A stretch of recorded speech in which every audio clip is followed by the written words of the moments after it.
Hello friends, आप सभी का स्वागत है एस्ट्रो गुरु चैनल पर। मैं आपके लिए लेकर आया हूं टैरो विद कृष्णा का एक नया सेशन। और आज के लिए मैंने जो टॉपिक चूज किया है वो है आपकी फाइनेंशियल कंडीशन कब बेटर हो जाएगी, कब अच्छी हो जाएगी।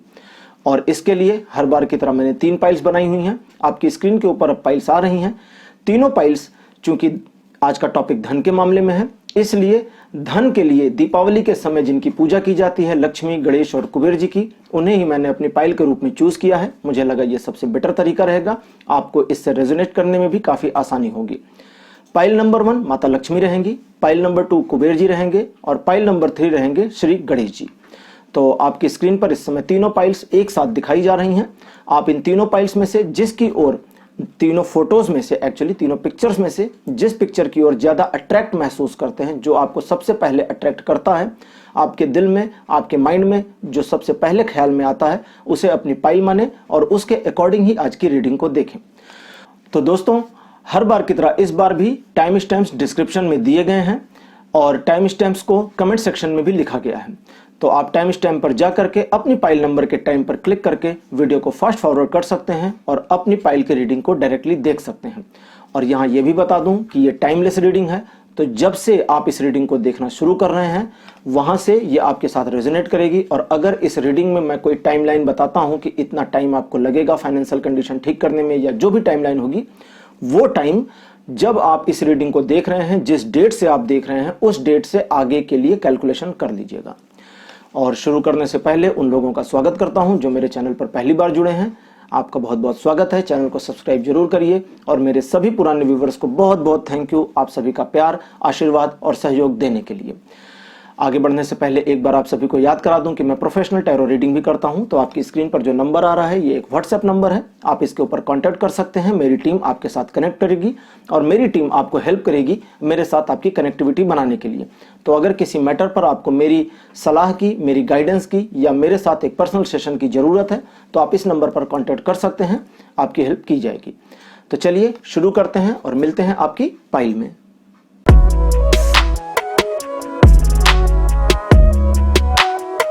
हेलो पाइल नंबर 1, आप सभी का स्वागत है आपकी रीडिंग में। अगर आपने माता लक्ष्मी की फोटोग्राफ को चूज किया था, जैसा कि आपकी स्क्रीन पर माता लक्ष्मी की पिक्चर आ रही है, तो आप पाइल नंबर 1 हैं। और अब आपके लिए मैं रीडिंग शुरू करूंगा और देखूंगा कि आपकी आर्थिक स्थिति में आगे क्या सुधार होने वाला है, टैरो की क्या सजेशंस आपके लिए हैं, माता लक्ष्मी की ओर से भी क्या गाइडेंस आपके लिए हैं। ये सारी चीजें आज कवर की जाएंगी और आपकी पूरी मैं हेल्प करने की कोशिश करूंगा। तो चलिए शुरू करते हैं पाइल नंबर 1 आपके लिए और जानते हैं कि आपकी प्रेजेंट कंडीशन और फ्यूचर कंडीशन में क्या क्या होने वाला है, मतलब प्रेजेंट क्या है और फ्यूचर में क्या क्या होने वाला है। तो आपके लिए कार्ड्स निकालता हूं मैं। पहला कार्ड आपके लिए पाइल नंबर 1 आया है नाइट ऑफ द कप्स का। आपके लिए कार्ड नंबर 2 की पोजीशन पर है 7 of the wands. Number 3rd position पर आपके लिए आया है 4 ऑफ द स्वॉर्ड्स। आपके लिए 4th पोजीशन पर है 2 ऑफ द स्वॉर्ड्स और आपके लिए 5th नंबर पर आया है 6 ऑफ द पेंटिकल्स। तो 5 कार्ड्स मेरे पास आ चुके हैं ट्रेडिशनल टैरो से, यानी राइडर वाइट टैरो डेक, जो ट्रेडिशनल टैरो डेक मानी जाती है, उससे। तो चलिए देखते हैं कि आपके लिए क्या मैसेज आए हैं। पाइल नंबर 1, जैसा कि आप जानते हैं कि फाइनेंस के मामले में इस समय आप या तो दुविधा के शिकार हैं या किसी ऐसी सिचुएशन में फंस गए हैं जहां से आप निकल नहीं पा रहे हैं, या पार्टनरशिप में आप स्टक हो गए हैं, अथवा पिछले कुछ समय से फाइनेंस के लिए या आर्थिक मामले, फाइनेंस मतलब आर्थिक मामला ही होता है, तो अब मैं एक शब्द पकड़ कर चलूंगा, हिंदी इंग्लिश में आप लोग कन्वर्ट करिएगा। फाइनेंस के मामले में आप एक ऐसी सिचुएशन का पिछले समय से सामना करते चले आ रहे हैं कि एक मुसीबत खत्म होती है तो दूसरी आ जाती है, दूसरी खत्म होती है तो तीसरी आ जाती है, और ये एक साथ चल रही हैं। ये सारी मुसीबतें ना एक साथ चल रही हैं। अच्छा, और पहले की बात करें तो आपकी फाइनेंशियल कंडीशन में जब आपने स्टार्टिंग करी या सुधार होना शुरू हुआ तो ठीक उसी समय कुछ आपको लॉसेस हुए, कुछ लोगों ने आपको धोखा दिया होगा, कुछ लोगों ने आपको एक तरह से डिमोरलाइज कर दिया, मतलब आपके आत्मविश्वास को गिराने का भी काम किया, जिसका बहुत बड़ा इंपैक्ट आपकी आर्थिक कंडीशन, आपकी फाइनेंशियल कंडीशन पर भी पड़ा। करंट सिचुएशन में आप अपनी पोजीशन में थोड़ा स्टक फील कर रहे होंगे, अपने पार्टनरशिप में कुछ प्रॉब्लम्स आपको आ रही होगी, या आगे कहां जाएं, कैसे काम करें, इन सब चीजों को लेकर के काफी ज्यादा कंफ्यूजन की स्थिति होगी। भविष्य में पाइल नंबर 1 आपके लिए चीजें उतनी पॉजिटिव नहीं आई हैं। 6 ऑफ द पेंटिकल्स का कार्ड आया है जो सीधी सीधी इंडिकेशन ये देता है फर्स्ट फ्रेज में कि आपकी फाइनेंशियल कंडीशन को ठीक होने में थोड़ा ज्यादा समय लगेगा। उसका पहला रीजन यह है कि आपकी ओर से काफी मिसमैनेजमेंट भी है, आपकी ओर से काफी फियर भी है। आप आगे बढ़कर अपनी ही कंडीशन को ठीक करने की दिशा में उतना प्रयास नहीं कर रहे हैं जितने की एक्चुअली रिक्वायरमेंट है। तो खैर, मैं अब जेन कार्ड भी निकाल रहा हूं और इनसे कुछ और गाइडेंस लेकर के दोनों को एक साथ मिला करके आपको इंफॉर्मेशन देना शुरू करूंगा। और जेन कार्ड्स यहां पर ये भी बताएंगे कि आपको फाइनेंसेस के लिए क्या क्या करना चाहिए, क्या क्या आपके लिए सूटेबल है और कैसे आप अपने फाइनेंस को आगे ले जाएंगे तो आपकी लाइफ में चीजें बढ़िया और बेटरमेंट की ओर चलनी शुरू करेंगी। तो देखते हैं आपके लिए जेन कार्ड क्या इंफॉर्मेशन लेकर के आते हैं। ओके, इनकी शफलिंग कंप्लीट। जेन से आपके लिए पहला कार्ड आपके लिए आया है जो है ये है गोइंग विद द फ्लो। दूसरा कार्ड आपके लिए आया हुआ है रिसेप्टिविटी। कार्ड नंबर 3 आपके लिए है एग्जिस्टेंस। और नंबर 4 की पोजीशन पर आपके लिए जो कार्ड है यह है एक्सपीरियंसिंग। कार्ड नंबर 5 जो आखिरी कार्ड है यह है मोमेंट टू मोमेंट। अब पूरी इंफॉर्मेशन आनी शुरू हो गई है और साथ साथ अभी मैं एक टाइमलाइन लूंगा कि कितने समय में आपकी फाइनेंशियल कंडीशन बेटर होगी, आपकी आर्थिक स्थिति सुदृढ़ हो जाएगी। सबसे पहले गाइडेंस ले लेते हैं कि आपको करना क्या चाहिए एक्चुअली, क्योंकि नियर फ्यूचर में मुझे चीजें बढ़िया नहीं दिख रही हैं। हालांकि आपने माता लक्ष्मी को चूज किया था, उसके बावजूद आपके लिए चीजें अच्छी नहीं आ रही हैं, थोड़ी गलतियां आपकी हैं। समझें, आपको समय के साथ परिवर्तन भी करना होगा, समय के साथ साथ मूव करना होगा और डिमांड के अकॉर्डिंग ही आपको गिव करना होगा। यानी कि जैसे वो कहते हैं ना कि डिमांड के अकॉर्डिंग ही सप्लाई होती है, तभी मार्केट बढ़िया चलता है। तो बिल्कुल आपके लिए यही चीज है। सबसे पहले अपनी पोजीशन को समझने की कोशिश करें। आपकी जो आर्थिक स्थिति है उसके बढ़िया और मजबूत ना होने के पीछे जो पहला और सबसे मुख्य कारण है वो है कि आपका मिसमैनेजमेंट होना। आप मिसमैनेजमेंट में हैं, इसकी वजह से चीजें उतनी बढ़िया तरीके से मूव नहीं हो रही हैं। दूसरे, जब भी चीजें स्मूथली चलना शुरू करती हैं तो आप उस पर हिट कर देते हैं, चीजों को मोड़ने की कोशिश करते हैं या ज्यादा बेहतर करने की कोशिश करते हैं और वे चीजें फिर वहां से खराब होनी शुरू हो जाती हैं। अंदर की जो इंट्यूशन या फीलिंग आपको आती है उसको फॉलो करने की बजाय आप उससे झगड़ने की कोशिश करते हैं, अपने आप की ही फीलिंग को मारने की कोशिश करते हैं और ऐसी चीजों में खुद को इन्वॉल्व करने की कोशिश करते हैं जो लोगों से सजेस्ट हो रही हैं। जिन लोगों को कुछ पता नहीं है, ऐसे भी लोग हैं ना आपकी लाइफ में सजेस्ट करने वाले, जिन्होंने अपनी लाइफ में कुछ अभी गेन नहीं किया है, एक प्रॉस्पेरस लाइफ एक्वायर नहीं करी है, बट वे आपके आर्थिक मामलों में सलाहकार बने हुए हैं। तो ऐसे सलाहकारों से थोड़ा दूर हो जाएं। अब बात करते हैं आपकी समस्याओं की। फाइनेंस के मामले में, आर्थिक मामले में आपकी समस्याएं एक से ज्यादा हैं, आप इस चीज को समझते हैं और जानते हैं। तो आपकी जो भी समस्याएं हैं उन्हें एक पेपर पर नोट कर लें, ये प्रॉब्लम है, ऐसे करके नोट कर लें। और उन सारी 4-5 समस्याएं जो हैं उनमें से जो मेजर समस्या आप सबसे पहले क्लोज करना चाहते हैं केवल उस पर फोकस करें। मान लें कि ये एक समस्या है, बाकी कुछ है ही नहीं, बाकी को हटा दें, सिर्फ एक पर फोकस करें। 2 महीने के अंदर अंदर उस समस्या से आप बाहर आ जाएंगे कंफर्मली। अगर आप किसी तरह की पार्टनरशिप में हैं और इस पार्टनरशिप से अलग होकर के आप बिजनेस कर सकते हैं तो आपके लिए बेहतर मौका है, समय है। पार्टनरशिप से हटें, खुद में कॉन्फिडेंस रखें और अपना जो बिजनेस है वो अकेले करें। और अगर आप पार्टनरशिप से हट नहीं सकते हैं तो आपको क्या करना चाहिए, इसके लिए एक हेल्प ले लूं मैं ताकि मैं आपको सही गाइड कर सकूं।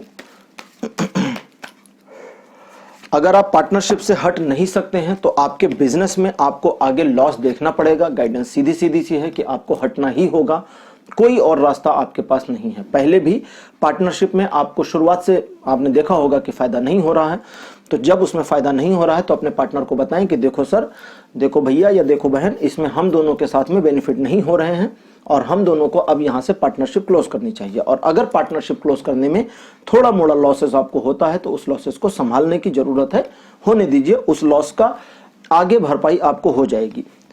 अब दूसरी गाइडेंस, अपनी प्रेजेंस को सही तरीके से दर्ज कराने की कोशिश करें। अगर आर्थिक मामलों में आप एक बिजनेस में इन्वॉल्व हैं तो अपने बिजनेस में आप अपना 100% योगदान नहीं दे रहे हैं, कहीं कुछ लैक जरूर बना हुआ है जिसकी वजह से यह प्रॉब्लम आ रही है। और उस लैग के बारे में आप पूरी तरह अवेयर भी हैं। दूसरों की ओर देखना बंद करें, कंपैरिजन करने की कोशिश ना करें कि ये ऐसा कर रहे हैं, वो वैसा कर रहे हैं, वो वहां पहुंच गए, ये यहां पहुंच गए। अपने ऊपर फोकस करें। आप अपने आप को देखें कि आपके टारगेट्स क्या हैं। आपके जो टारगेट्स हैं उनको अगर आप मीट करने के लिए, उनको प्राप्त करने के लिए मेहनत नहीं कर रहे हैं तो कोई भी आपकी हेल्प कैसे कर सकता है। तो ये तो थी बिजनेस वालों की बात, अब आप समझ गए होंगे। और जॉब वालों के लिए मैं सिंपल चीज बताता हूं कि एक जॉब में स्टक होकर के रहना या अनकंफर्टेबल पोजीशन होने के बावजूद उसी जॉब में टॉलरेट करते रहना समझदारी नहीं है। आपको स्विचिंग करनी चाहिए। अगले 2 साल के अंदर आपको 2 जॉब चेंज करनी है, इसकी पूरी प्लानिंग करके बैठ जाएं। कुछ भी हो जाए, कितना भी बढ़िया प्रोफाइल आपको मिल जाए, 2 साल में 2 स्विच आपको मारने हैं। एक जंप यहां से मारना है, दूसरा जंप वहां से मारना है। जंप का मतलब होता है सैलरी में हाइक लेकर जाना है, बराबर बराबर पे मत जाइएगा। आपको ऐसे अभी फ्यूचर में, जैसे अभी तुरंत आप इस रीडिंग को देखने के बाद जब अगर आपने अपनी प्रोफाइल को अपडेट नहीं किया है और अपनी प्रोफाइल को अपडेट करेंगे और जॉब खोजेंगे, तो शुरुआती जो फ्रेश होंगे ये 1 महीने 1 महीने, अच्छा एक्चुअली 1 से 4 महीने का जो शुरुआती फ्रेश होगा, इस 1 से 4 महीने के फ्रेश में आपको या तो बराबर सैलरी की जॉब्स ऑफर होंगी, या तो जॉब्स ऑफर नहीं होगी, या कम सैलरी की जॉब्स ऑफर हो सकती हैं। लेकिन 1 से 4 महीने में आप उन सारी कंपनीज में इंटरव्यूज जरूर करें। अगर आप प्राइवेट सेक्टर में हैं और दूसरी कंपनी में इंटरव्यू करते हैं तो जाते हैं ना, तो इंटरव्यू जरूर करें और पेपर पेन लेकर के जाए, मेरी बात को याद रखिएगा। और अपने हर इंटरव्यू के बाद चीजों को नोट करें कि क्या आपको और इंप्रूव करना है। आपको उसने एक ऑफर दिया, वो ऑफर आपके लिए जस्टिफाइड नहीं है, उनकी बात को सुने, प्यार से ऑफर को मना करें कि मेरे लिए जस्टिफाइड नहीं है, आई एम सो सॉरी, और चले आए। बिल्कुल उनसे झगड़ा नहीं करना है, ये नहीं कहना उनको कि मुझे नहीं करना सर, आप बहुत कम दे रहे हैं, ऐसा नहीं। उनको बताएं कि मेरी जो एक्सपेक्टेशन है उसको आपकी ऑफर मीट नहीं कर रही है, बिकॉज मीट नहीं कर रही है तो मैं यहां नहीं आ सकता, क्योंकि हर किसी को पैसे चाहिए। और अगर कोई आपसे पूछ लेगा कि लाइफ में क्या पैसा ही इंपॉर्टेंट है, तो क्या करेंगे? उसे बोले जी हाँ, पैसा ही इंपॉर्टेंट है, हर कोई पैसे के लिए काम करता है, मैं भी और आप भी। बिल्कुल हेजिटेट नहीं होना। दूसरा, जिन इंटरव्यूज में आप असफल होते हैं वहां पर असफलता का रीजन क्या है उसको भी नोट करें। अपनी बॉडी लैंग्वेज से लेकर के टॉकिंग, आपने जो टॉक किया, बातचीत करी, उसको सामने वाले की क्या रिक्वायरमेंट्स थी, इन सारी चीजों पर थोड़ा सा काम करना होगा आपको। ये सब करेंगे तो अगला ये जो 4 महीने का पहला फ्रेश है, इसके बीतने के बाद वाले फ्रेश में आपको अच्छी जॉब्स ऑफर भी हो जाएंगी और आप पूरी तरह से तैयार भी हो चुके होंगे। अब एक बार फिर से लौट करके आते हैं उन लोगों पर जो बिजनेस मॉड्यूल में हैं। बिजनेस मॉड्यूल में आप पार्टनरशिप ना करें, आपके लिए बेहतर होगा। लेकिन अगर आप पार्टनरशिप को ब्रेक नहीं कर सकते, सपोज आप किसी कंपनी को रन कर रहे हैं और पार्टनरशिप को बिल्कुल ब्रेक नहीं कर सकते हैं, तो उस समय आपको अपने पार्टनर के ऊपर थोड़ा सा डिपेंड होने की जरूरत है, उसे थोड़ा फ्री हैंड देने की जरूरत है। फ्री हैंड का मतलब ये नहीं है कि आपके हिस्सेदारी में कोई नुकसान होगा, बल्कि उसे थोड़ा फ्री हैंड दें कि डिसीजंस वो लेगा अगले 1 साल के लिए, आप सिर्फ वॉच आउट करेंगे और सारी इंफॉर्मेशन लेते जाएंगे। डिसीजन नहीं लेंगे लेकिन इंफॉर्मेशन सारी लेते जाएंगे। कंपनीज भी रन करते हैं ना कुछ लोग जो मेरे वीडियोस को देख रहे हैं इंडस्ट्रियलिस्ट टाइप के लोग। तो आपके पार्टनर जब सारा डिसीजन मेकिंग खुद के ऊपर उनके ऊपर आ जाएगा, जब वे सारा डिसीजन खुद लेने लगेंगे तो उनके ऊपर एक एडिशनल रिस्पॉन्सिबिलिटी आ जाएगी, क्योंकि अब आप एक स्क्रूटिनाइजर यानी कि जांचकर्ता अधिकारी की तरह से चीजों को देखेंगे और परखेंगे। थोड़ा उनको डिस्टर्ब कम करें। 1 साल का टेन्योर बीतने के बाद चीजें आपके लिए थोड़ी मूव हो जाएंगी, थोड़ी मोल्ड हो जाएंगी, पॉजिटिविटी में आ जाएंगी। और इस पॉजिटिविटी के बाद अब आगे का देख लूं मैं। यहां 2 कार्ड्स निकालूंगा और आपके लिए टाइमलाइन बताऊंगा। पाइल नंबर 1, ये जैसा मैंने अभी आपको सजेस्ट किया कि जॉब के मामले में क्या करना है, बिजनेस वालों के लिए भी सजेस्ट कर दिया कि पार्टनरशिप में हैं तो हट जाएं, और अगर पार्टनरशिप में नहीं है तो फोकस पूरा करें। आप अपना 100% योगदान नहीं दे रहे हैं, गलती आपकी है, उसे कंप्लीट करें और अपनी प्रॉब्लम्स में से सबसे बड़ी प्रॉब्लम को सॉल्व करने के लिए आगे आ जाएं। और अब मैं आपको टाइमलाइन लेके बता रहा हूं 2 टाइमलाइंस आई हैं। पहला टाइमलाइन 1 साल का टेन्योर आया है। 1 साल के टेन्योर, जो ये 1 साल यहां से चलेगा, इस 1 साल में आपको आर्थिक संकटों का सामना करना पड़ सकता है। किसी ऐसी सिचुएशन में भी आप स्टक हो सकते हैं कि आपका पैसा आपके काम ना आए, या आपको उधार लेने की जरूरत पड़ जाए, या किसी ऐसे व्यक्ति को पैसा देने की जरूरत पड़ जाए जिसको आप एक्चुअली देना नहीं चाहते, लेकिन सिचुएशन ऐसी हो जाए कि दिए बिना आप रह ना पाए। तो पहली प्रॉब्लम तो ये साल भर में आएगी। और जो टाइमलाइन बताती है वो आफ्टर अ ईयर है, यानी कि यहां से 1 साल के आगे। अब जब भी, चूंकि ये टाइमलेस रीडिंग है इसलिए मैं कोई टाइमलाइन बोलूंगा नहीं, मंथ्स में बात करता हूं कि जब आप ये वीडियो देख रहे हैं तब से 12 महीने आगे का सिनेरियो जोड़ लें और 12 महीने के बाद जो अगला साल शुरू होगा वहां से आपकी ग्रोथ शुरू हो जाएगी। लेकिन वहां से जो ग्रोथ शुरू होगी उस ग्रोथ को कंटिन्यू रखना आपकी बहुत बड़ी रिस्पॉन्सिबिलिटी होगी। उसमें आपको फोकस अपने ऊपर रखना है, अपने काम पर फोकस रखना है, अपने काम से काम भी रहना है और अपने इन्वेस्टमेंट्स को, यानी कि जैसे बिजनेस में आप जो इन्वेस्टमेंट करते हैं वो, और अगर जॉब प्रोफाइल में है तो जो आप इन्वेस्टमेंट कर रहे हैं या बैंक में अपना पैसा डिपॉजिट कर रहे हैं, उन सभी चीजों पर आपको बहुत संभाल कर और सावधानी से काम करने की जरूरत है। फाइनेंशियल ग्रोथ चाहिए तो एक डिसिप्लिन वे आपको बनाना होगा। अगर आप डिसिप्लिन वे नहीं बनाते हैं तो ग्रो तो करेंगे आने वाले 1 साल के बाद में, 12 महीने के बाद में, लेकिन ग्रोथ उतनी अच्छी नहीं रहेगी। आपकी ग्रोथ बिल्कुल उसको ऐसा कहें कि अंडर द कारपेट ग्रोथ होगी। मतलब आप ग्रो कर रहे हैं लेकिन किसी ने ऊपर से कारपेट बिछा दिया है। कारपेट मतलब वो दरी बिछा दी है, तो दरी को हटा करके अगर चलेंगे तो ज्यादा तेज चल सकेंगे। तो वो करना है तो आपको फाइनेंशियल डिसिप्लिन की जरूरत भी पड़ेगी। आप अपने ऊपर उतना भरोसा रखें जितना भरोसा आप अपने ऊपर कर सकते हैं, जितना आप एक्चुअली में अपने ऊपर करना चाहते हैं। यहां लैक ऑफ कॉन्फिडेंस का मामला थोड़ा कम है, लैक ऑफ इनडिसिप्लिन का मामला ज्यादा है। तो इस लैक ऑफ इनडिसिप्लिन को जितना ज्यादा मैनेज करने की कोशिश करेंगे उतनी जल्दी फाइनेंशियल कंडीशंस में आप ठीक हो जाएंगे और बेटर परफॉर्म करना शुरू करेंगे। लेकिन चीजों को चलने भी दें, थोड़ा सा मूव भी होने दें। अपनी लाइफ को बेटर करने के लिए आपको चाहिए कि आप थोड़ा फोकस अपने ऊपर करें, कंसंट्रेट खुद पर करें, दूसरे लोगों पर ना करें। तो पाइल नंबर 1 आपके लिए आज की रीडिंग को यहीं क्लोज करता हूं। आज का वीडियो, आज का टॉपिक आपको कैसा लगा? अपने अनुभव, अपने एक्सपीरियंस कमेंट सेक्शन में लिखना मत भूलिएगा। इस वीडियो को लाइक करिए, शेयर करिए और चैनल को सब्सक्राइब जरूर करिएगा। साथ साथ एक बार फिर आपको याद दिला दूं, मैं प्रोफेशनल टैरो रीडिंग भी करता हूं। तो अगर आपको मेरी हेल्प की जरूरत है तो स्क्रीन पर जो नंबर आ रहा है उसके ऊपर आप कॉन्टैक्ट कर सकते हैं। तो पाइल नंबर 1 अगले वीडियो में आपसे फिर मुलाकात होगी। Bye bye.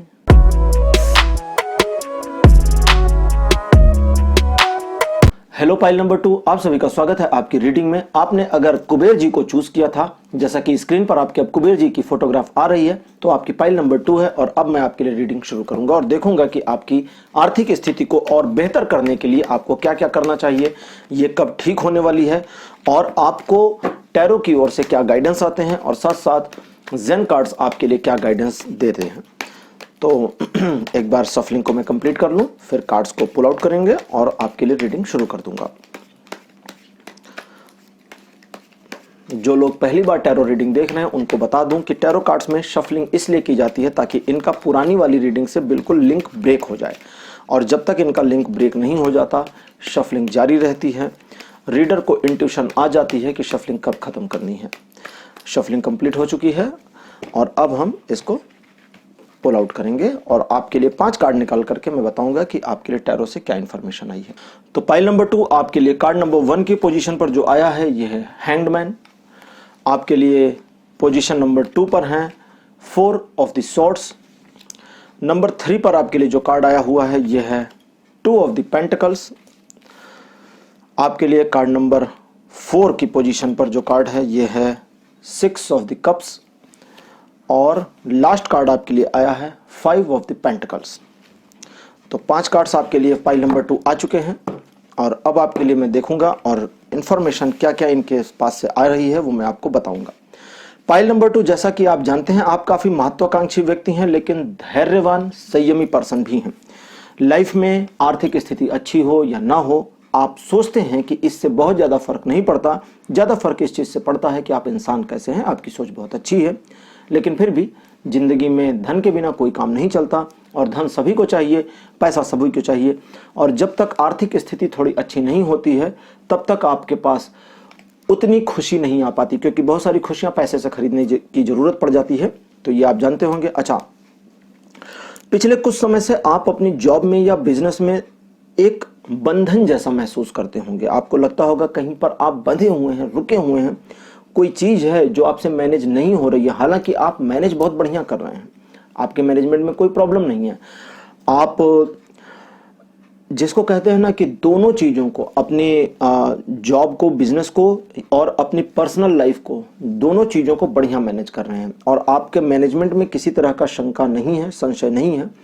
लेकिन फिर भी आप जो कुछ भी अर्न कर रहे हैं वो अर्निंग दूसरों तक पहुंचाने के लिए, या जैसे होता है ना कि फैमिली में अगर आप अर्न करने वाले अकेले हैं तो सारा पैसा फैमिली में खर्च हो रहा है, या कुछ जरूरतमंद लोगों के ऊपर पैसा खर्च हो रहा है, तो उस चीज की वजह से आपके पैसे बच नहीं रहे हैं और आपको ऐसा फील आने लगा है कि आपकी आर्थिक स्थिति जो है, आर्थिक कंडीशन जो है, ये अब फ्यूचर में आगे बेटर नहीं हो पाएगी, ऐसा आप महसूस करने लगे हैं।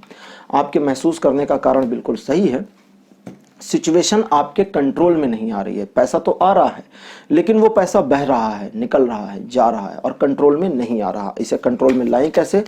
इसके लिए अब मैं ज़ेन कार्ड्स की हेल्प लूंगा और आपको बताऊंगा कि इस आर्थिक कंडीशन को बेटर करने के लिए, आर्थिक स्थिति को सुधारने के लिए आपको क्या क्या चीज़ों का ध्यान रखने की ज़रूरत है।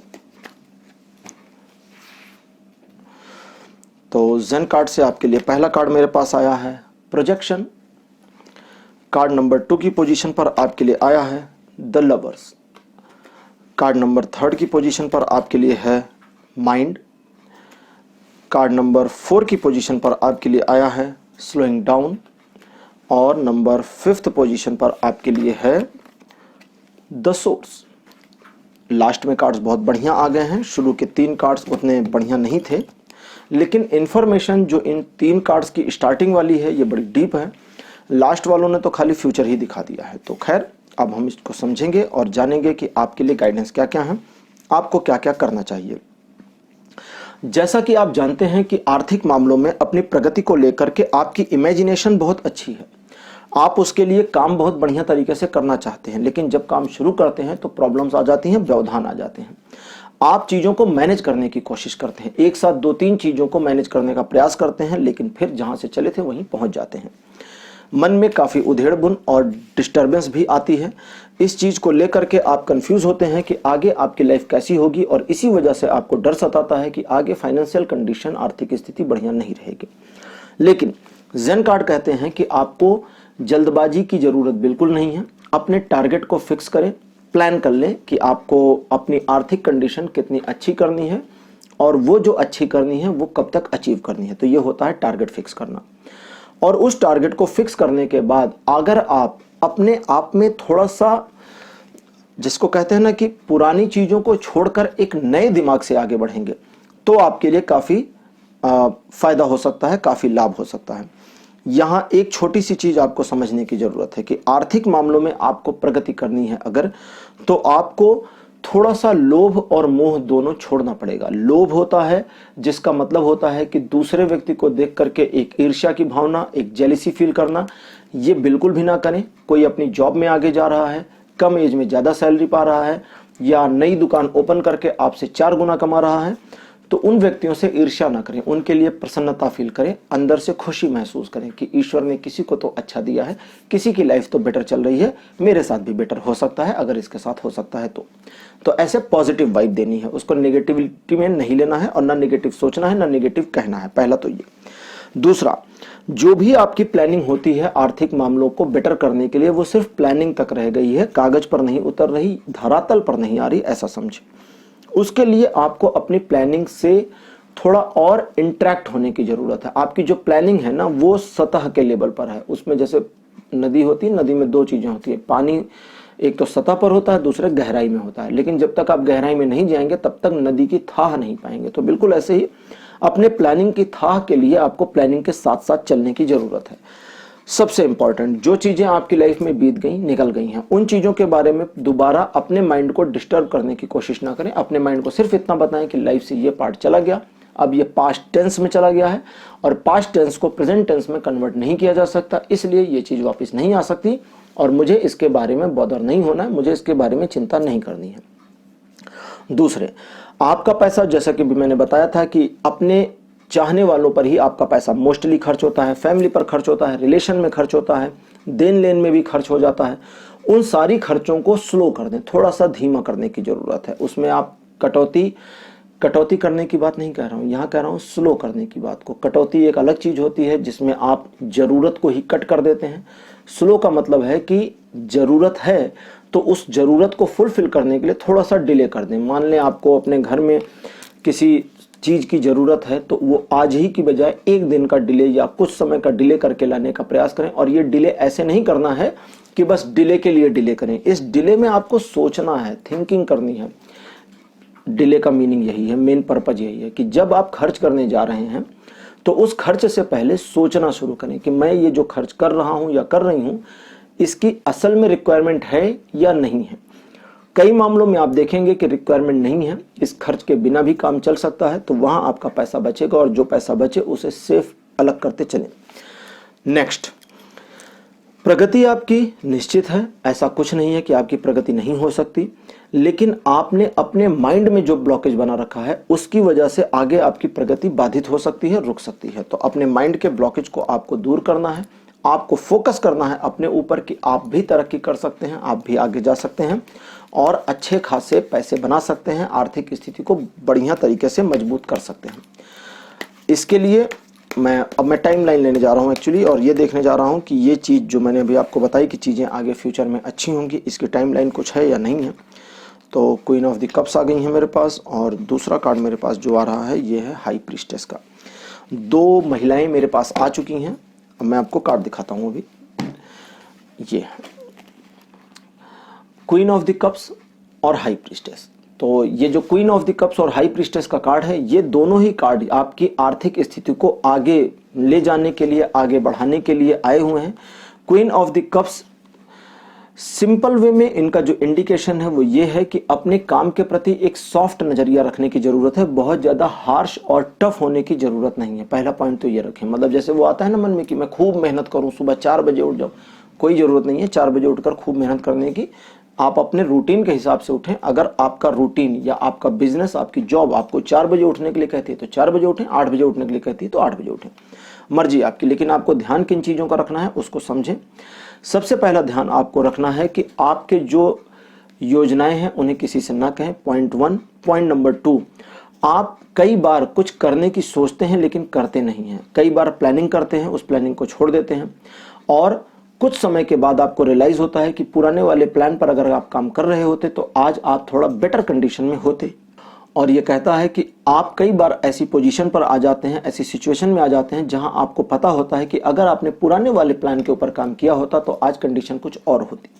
तो इसका मतलब है कि कई अपॉर्चुनिटीज लाइफ से छूटी हैं, कई सारी चीजें, कई सारे जगह जहां चीजें बेटर हो सकती थी वो आपसे छूटी हैं। वो एक लैक है, उसे पूरा करने की जरूरत है। अब बात करते हैं, अच्छा टाइमलाइन की बात करी थी टाइमलाइन, यहां से 24 महीने का सिनेरियो पूरा ले लीजिए, पूरा टेन्योर ले लीजिए। 24 महीने का जो ये टाइम पीरियड है, इस टाइम पीरियड में आपको अपने अंदर पोटेंशियल जगाना है, अपने अंदर एक योग्यता लाने की कोशिश करनी है, अपने आप को कॉन्फिडेंट बनाना है। अपनी सारी समस्याओं से इस 24 महीने में आप बिल्कुल छूट जाएंगे, ऐसी फीलिंग मन में लानी है। खर्च आपके जो हैं वे हैं, लेकिन जो अनावश्यक खर्च हैं जिनको रोका जा सकता है उनको रोकने के लिए पूरी प्लानिंग आपको करने में 24 महीने का समय मिल रहा है। तो इस 24 महीने में आपकी जो इकोनॉमिक कंडीशन है, आर्थिक स्थिति है, ये बहुत बेहतर नहीं होगी, जैसी चल रही है वैसी चलती रहेगी। लेकिन 2 साल का टाइम पीरियड यहां से बीतने के बाद, 24 महीने के बाद 25वें महीने से चीजें आपके लिए परिवर्तित हो जाएंगी। और अगले, इसको भी देख लूं कि अगले कितने समय तक ये रहेगा, क्योंकि 2 साल बाद का तो सिनेरियो दिखा दिया है।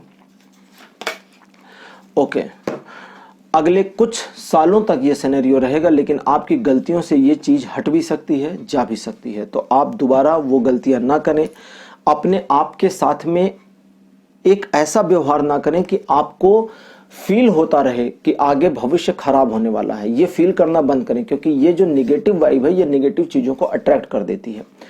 तो बेटर है कि आप अच्छी फीलिंग करें, अच्छा सोचें कि मेरे साथ अच्छा होगा, आर्थिक कंडीशन भी मेरी सुधरेगी, जॉब भी मिल जाएगी, बिजनेस में भी मिल जाएगी, सब कुछ हो जाएगा। और हाँ, साथ साथ ये भी बता दूं कि मैंने जॉब और बिजनेस वालों के लिए चीजों को अलग अलग करके इसलिए नहीं बताया है कि दोनों के लिए सिचुएशन एक जैसी आ रही हैं, जो सजेशंस हैं वो दोनों के लिए एक जैसे हैं।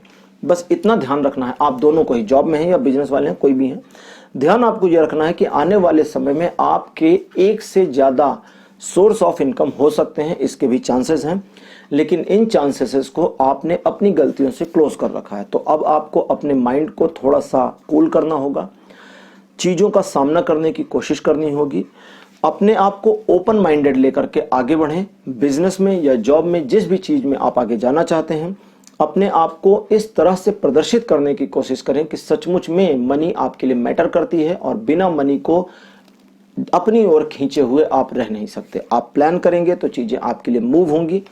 आप प्लान करेंगे तो आप देखेंगे कि चीजें परिवर्तित हो रही हैं और आपकी लाइफ में ट्रांसफॉर्मेशन भी हो रहा है। समय इसमें थोड़ा सा ज्यादा लग रहा है। पाइल नंबर 2 आपके लिए 24 महीने का समय है, तो इस 24 महीने में पूरी प्रिपरेशन कर लें। इस प्रिपरेशन के बाद आप देखेंगे कि चीजें आपके फेवर में भी काम कर रही हैं, आपके लिए भी काम कर रही हैं और आप उसमें फुलफिल भी हो रहे हैं। तो पाइल नंबर 2 आपके लिए आज की रीडिंग को यहीं क्लोज करता हूं। अगले वीडियो में आपसे फिर मिलूंगा। जाने से पहले एक बार आपको याद दिला दूं कि अगर आपने अभी तक इस चैनल को सब्सक्राइब नहीं किया है तो इसे सब्सक्राइब करें, वीडियो को लाइक जरूर करें और कमेंट सेक्शन में अपने एक्सपीरियंसेस लिखें। Okay pile number 2, bye bye.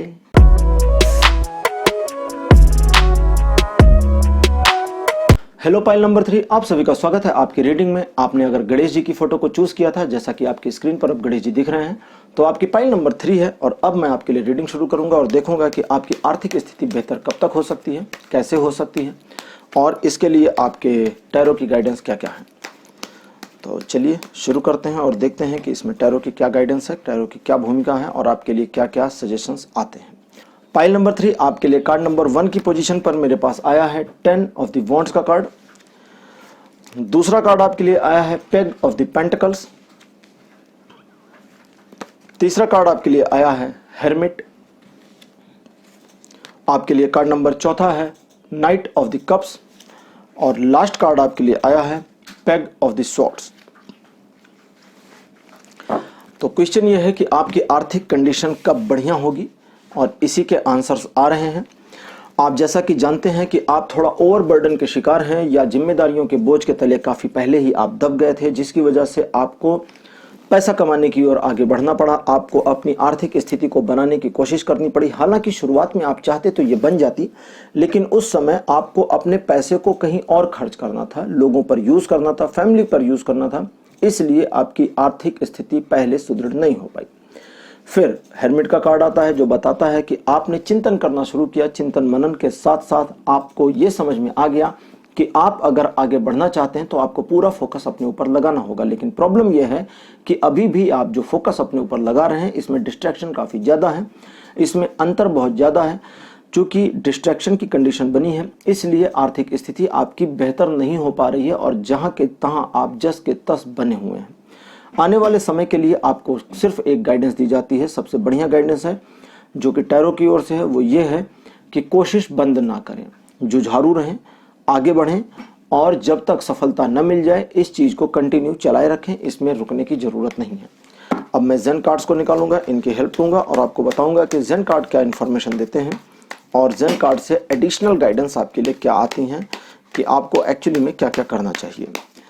ये जो जुझारू बनने वाली बात टैरो ने बताई है आपके लिए, इस पर जरूर गौर करिएगा। हार न मानने वाले की ही जीत होती है, हार मानने वाले की तो हार हो ही जाती है। तो जेन कार्ड से आपके लिए जो पहला कार्ड आया हुआ है ये है ट्रस्ट का। कार्ड नंबर 2 की पोजीशन पर आपके लिए जो आया हुआ है ये है हार्मोनी। नंबर 3rd पोजीशन पर आपके लिए है अवेयरनेस। नंबर 4th पोजीशन पर आपके लिए कार्ड आया है फाइटिंग और नंबर 5th पोजीशन पर आपके लिए कार्ड आया है एक्सपीरियंस। बहुत बढ़िया कार्ड आए हैं, बढ़िया सी गाइडेंस भी आपके लिए आ रही है। पहली गाइडेंस आपके लिए ये है कि आपको अपने ऊपर थोड़ा सा ज्यादा भरोसा करने की जरूरत है। आप कई बार लोगों पर भरोसा कर देते हैं लेकिन खुद पर भरोसा नहीं कर पाते। उस पल को सोचें जब आप ओवरबर्डन होकर के एडिशनल रिस्पॉन्सिबिलिटीज लेकर के भी आप काम कर गए थे, आपने पूरा आउटपुट दे दिया था, 100% सफलता पाई थी। तो बिल्कुल आपके अंदर पोटेंशियल है और आप ये कर सकते हैं। अगर आप अपने ऊपर ट्रस्ट नहीं करेंगे तो आगे आप एक अबंडेंस की कंडीशन में या फाइनेंशियल ग्रोथ की कंडीशन में नहीं पहुंच पाएंगे। दूसरा है हार्मोनी का कार्ड। ये कहता है ईगो को बंद कर दीजिए। बिल्कुल ईगो को रखने की जरूरत नहीं है, विनम्र बने। जितना ज्यादा आप विनम्र बनेंगे लोगों के उतना प्रिय होंगे, जितना लोगों के प्रिय होंगे लोग आप पर उतना भरोसा करेंगे और जितना लोग आप पर भरोसा करेंगे उतना ज्यादा पैसा आप दुनिया में बना पाएंगे। तो सिंपल मैसेज है, बड़ा प्यारा मैसेज है लेकिन बहुत गहरा मैसेज है और वो ये है कि अपने आप को थोड़ा विनम्र रखें, इंप्रूव करें, लोगों को बुरा भला कहने से बचें, उनके बारे में गॉसिप, निगेटिव वाइब्स में ना करें, यानी कि नकारात्मक गॉसिप किसी के बारे में ना करें।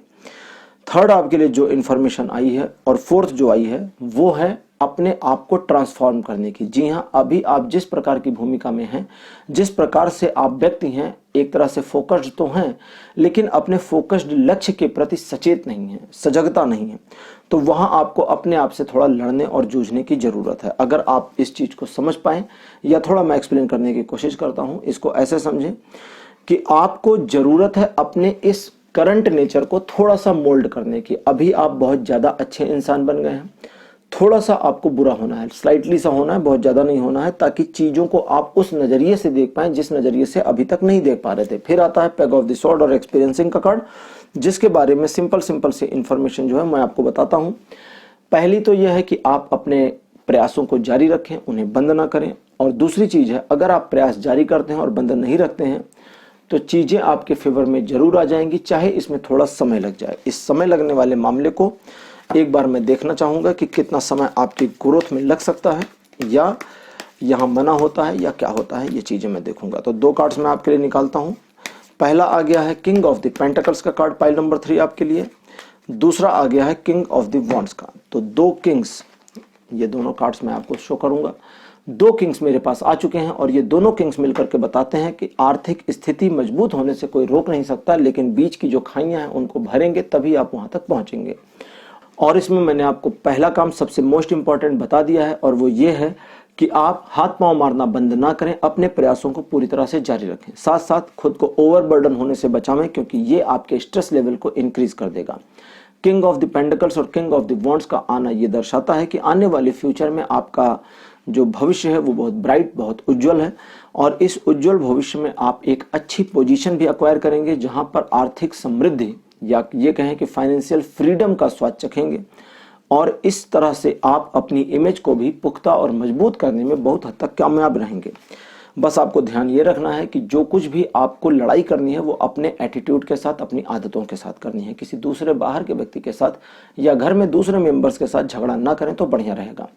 फ्यूचर में आपकी जो इकोनॉमिक कंडीशन, फाइनेंशियल कंडीशन या आर्थिक स्थिति सुदृढ़ होगी, वो इस लेवल तक सुदृढ़ होगी कि आप उसे एक्चुअली छिपा करके रखना चाहेंगे, किसी को बताना नहीं चाहेंगे कि अब आपके पास इतना पैसा इतनी मात्रा में आ रहा है, और ये आपका डिसीजन है, बिल्कुल सही डिसीजन है। लेकिन सोशल वर्क्स को भी ध्यान रखिएगा, सोशल लोगों के बारे में ध्यान रखिएगा, और ये हमेशा याद रखिएगा कि लोग अभी भी सोसाइटी में रहते हैं और उन लोगों को कभी कभी आपकी भी जरूरत पड़ सकती है और आपको उनकी जरूरत पड़ सकती है। तो पाइल नंबर 3, मुझे लगता है आप चीजों को समझ गए होंगे, और यहाँ फिर से एक एक्सप्लेनेशन दे दूं। जॉब और बिजनेस के मामले में चीजों को अलग अलग इसलिए नहीं किया गया है क्योंकि दोनों से चीजें एक जैसी मैच हो रही हैं। जो कुछ भी बताया गया है ये दोनों पर फिट बैठेगा। आप अपने आप को जितना ज्यादा इन्वॉल्व करेंगे अपने लक्ष्यों को प्राप्त करने के लिए, नाइट ऑफ द कप्स का कार्ड आया है, इसे बदल दीजिए नाइट ऑफ पेंटिकल्स या नाइट ऑफ स्वॉर्ड्स में, और बिल्कुल निर्दयी होकर के अपने लक्ष्य की ओर दौड़ जाइए। जब आप ये करेंगे तो आप देखेंगे कि चीजें बदल रही हैं और भी बढ़िया तरीके से, और इसी के साथ उस बढ़िया तरीके को, जब चीजें बदल जाएंगी तो उस बेटरमेंट को आप एंजॉय भी कर सकेंगे। तो पाइल नंबर 3 आपके लिए रीडिंग को आज यहीं क्लोज करता हूं। आज का टॉपिक, आज का वीडियो आपको कैसा लगा, अपने एक्सपीरियंस, अपने अनुभव कमेंट सेक्शन में जरूर देखें। इस वीडियो को लाइक करिए, शेयर करिए और चैनल को सब्सक्राइब करना बिल्कुल मत भूलिएगा। और साथ साथ मैं आपको बताता चलूं कि मैं प्रोफेशनल टैरो कार्ड रीडिंग भी करता हूं। तो स्क्रीन पर जो नंबर आ रहा है इसके ऊपर आप कॉन्टैक्ट कर सकते हैं, ये मेरी टीम का नंबर है। मेरी टीम आपको हेल्प करेगी मेरे साथ आपकी कनेक्टिविटी को बनाने के लिए। तो पाइल नंबर 3 आपके लिए आज इतना ही। अगले वीडियो में आपसे फिर मुलाकात होगी, तब तक के लिए बाय बाय।